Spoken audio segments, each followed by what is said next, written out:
Taoiseach, because of your government's refusal, and the previous government that you were a part of, and the previous government before that, refusal to raise the income threshold for eligibility for social housing, the ESRI recently pointed out that since 2011, when you entered government, the number of people eligible, households eligible for social housing support has dropped from 46% of households to 33%.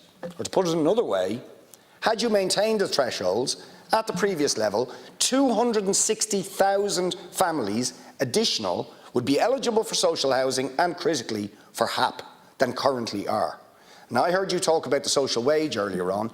This is a stealth cut of social housing support to hundreds of thousands of people, and weekly more and more are losing all their years of waiting on the social housing list and all their entitlement to housing assistant support.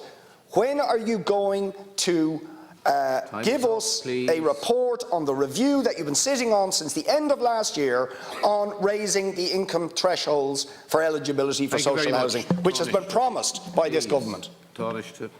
Thanks, Deputy. That's with the Minister for Housing at the moment. Obviously, there is a cost to the Exchequer in raising those thresholds. It's something that will have to be considered in the context of the forthcoming budget.